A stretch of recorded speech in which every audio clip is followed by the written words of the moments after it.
Porque no final de semana, o Manchester City, ontem, né, no domingo, o Manchester City venceu por 3-0 o Liverpool e um dos gols foi marcado pelo Nico, que tem sido o substituto do Rodri. O Rodri não consegue ficar saudável desde que sofreu o LCA, ele tem sofrido demais com lesões. E o Nico Gonzalez é o substituto dele. Um 3-0 do Manchester City, que foi sonoro para cima do Liverpool.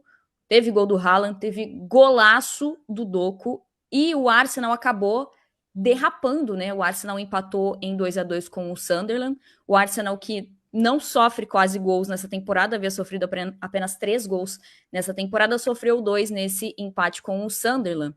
O Wallace, você acredita que o Manchester City de fato está na briga pelo título e será o maior concorrente do ainda líder Arsenal? A diferença é de 4 pontos nesse momento. Cara, no ano passado, eu lembro que a gente estava aqui, foi no MFM mesmo, foi um dos dias que eu fiz aqui no MFM e a gente tava falando exatamente, só que eu acho que o City estava a 8 pontos, 9 pontos, uma distância bem maior do que tá hoje.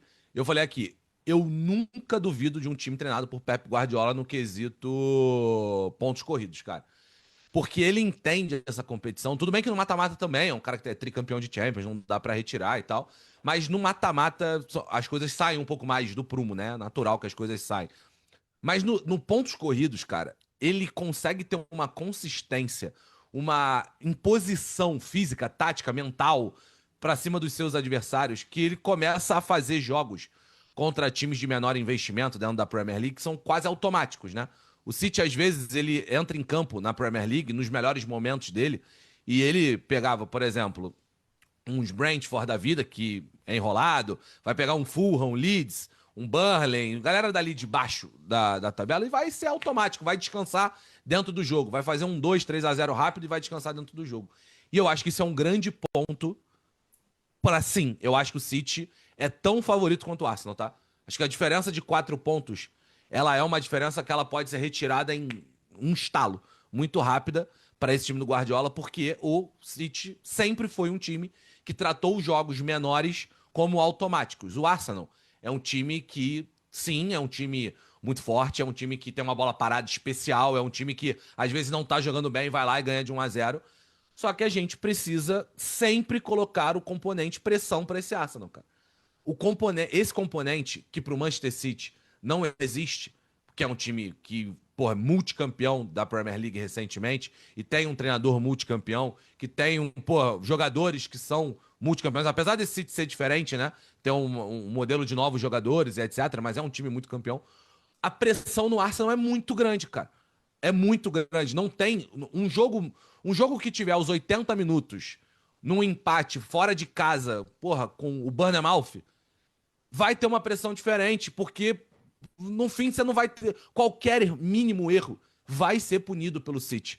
Então, eu acho, cara, é muito doido, né? Falar isso de um time que tá 4 pontos atrás. Mas se você fala, Wallace, tem uma mala de dinheiro, você só pode colocar em um dos dois times. Você tem um dinheiro na tua mão, uma mala aqui, todo o dinheiro da tua vida. Você só tem dois times pra colocar. Não tem como dividir um pouquinho aqui, um pouquinho ali. Eu largo essa mão na mão, eu largo a mala na mão do Pep Guardiola. Tem jeito, 4 pontos atrás, mas o City é um tubarão dentro da Premier League e é assustador. Ontem eu vi o Piero, né? Piero Fiorelli falando, e ele é torcedor do Arsenal. Ele falou: Eu tô todo cagado, pô. Eu tô todo cagado. Eu tô vendo o City vir, eu tô todo cagado. E não tenho nenhuma dúvida que tá todo mundo. Quer dizer, não sei se todo mundo, mas uma boa parte da galera que tá morrendo de medo de ver o City no cangote de novo. Para mim, o Ah, City, assim, totalmente isso, entrou na briga e eu não duvido nem por um segundo que vai estar na briga. E é um time, e aí, ainda que é isso que o Alex falou, ainda que tenha tido mudanças, ainda que é um City que a gente viu alguns Cities dentro deste City do Guardiola, e a gente viu momentos em que a gente fez, peraí, será que o ciclo do Guardiola no City está acabando? E ele foi lá e fez, não, não está. A gente já viu esse City passar por esses testes, por essas provações, e a gente não viu este mesmo Arsenal, quer dizer, este Arsenal passar pelas mesmas provações, né? Porque o Arsenal teve os momentos em que a gente que estava lá em cima e que fez, ok, agora eu vou me manter aqui. E o Arsenal não passou por esses testes. O City, sim. Então, quando você pensa, né, num recorte dos últimos anos, você faz, eu confio nesse City, E esse Arsenal não me passa essa segurança ainda. Ele não me garante ainda alguma coisa, né? Ele não me passa essa confiança que eu acho que a gente consegue ter no City. Ainda que seja um City que não tenha feito um início de temporada, enfim, tão espetacular assim, né? Mas, assim, eu penso muito parecido com o Wallace. Esse City já foi provado, ele já passou no teste. Eu tenho a sensação, Gil, só para terminar esse ponto também, que na cabeça do Arteta estava: eu preciso ser perfeito. Eu preciso ser perfeito para dessa vez sim conseguir. E ele já não foi perfeito no fim de semana. Então, o Arteta conhece muito bem o Guardiola, ele trabalhou com o Guardiola, ele sabe como é que o Guardiola vai lidar com a situação. E ele sabe que se o City conseguir chegar, e eu acho que agora está conseguindo chegar, de novo, algum City que a gente começa a reconhecer, cara, o City pode entrar numa inércia de não perder mais ponto. E a sensação que eu tenho é que o Arsenal, o Arteta meio que, ok, não tô sofrendo gol, por quê? Porque eu preciso ser perfeito. Para ser perfeito dentro do futebol, a melhor forma é eu defensivamente me resguardar. Contra o Sunderland, a perfeição desapareceu. Então, eu não sei até. A melhor coisa que eu acho que aconteceu pro Arsenal foi essa data FIFA. Porque tu imagina ter um jogo na sequência, nessa inércia do City ter acabado de ter feito 3 no Liverpool, e o Arsenal tomando 2 gols, só tinha tomado 3, agora tomou 2 no mesmo jogo. Podia entrar numa espiral estranha, né? A melhor E com coisa muito agora jogador fora. foi... E com muito jogador fora também, né, Tati? Dá pra recuperar esses caras. Então, assim, a melhor coisa pro Arsenal foi parou a Premier, agora daqui 2 semanas volta. Vamos ver como é que volta o Arsenal. Eu vou estar muito de olho em ver como é que volta o Arsenal, porque eu acho que o próximo jogo pode nos dar um sinal de como é que vai ser daqui para frente. O quanto o Arsenal sentiu o Liverpool chegando, o City chegando, e o quanto o Arsenal sentiu a própria incapacidade de ser perfeito para poder dessa vez sim. Então, eu acho que a próxima rodada vai ser interessante observar isso. Agora, só para dar, assim, pelo menos do meu lado, um pouco de boa notícia para esse Arsenal, que o Arsenal acho que nem fez uma partida tão ruim, né?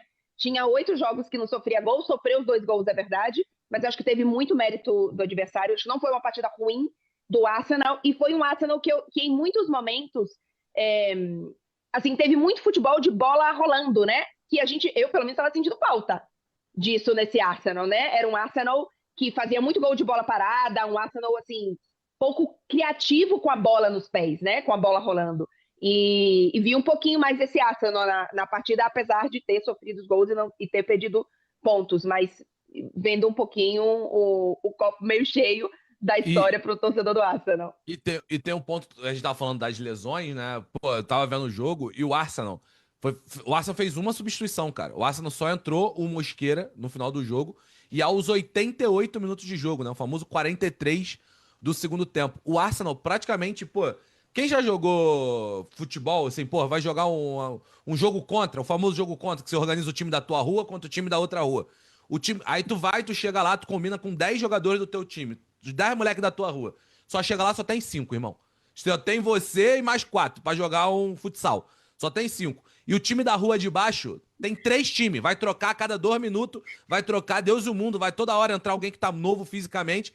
E é a questão do Arsenal, assim, é muita lesão, cara. No ataque, pô, você tá sem o Martinelli, tá sem o Gyökeres, tá sem o Odegaard, que já tem uma questão que já não é pontual, né? Mas questão que tem sofrido. Gabriel Jesus também, que é uma lesão de mais tempo. Havertz, enfim, é muita gente fora que também impacta nisso, né? Nesse jogo ofensivo, pra essa perfeição que a Tati citou, né?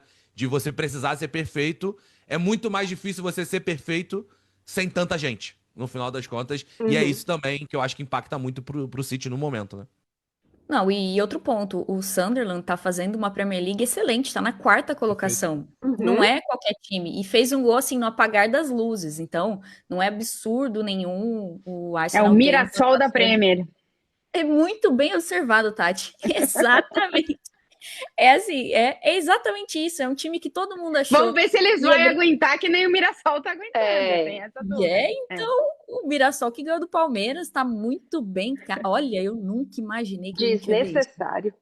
E o Sunderland teve um negócio a mais que o Mirassol, né? Porque teve uma injeção grande de dinheiro, então por isso eles têm um elenco muito interessante.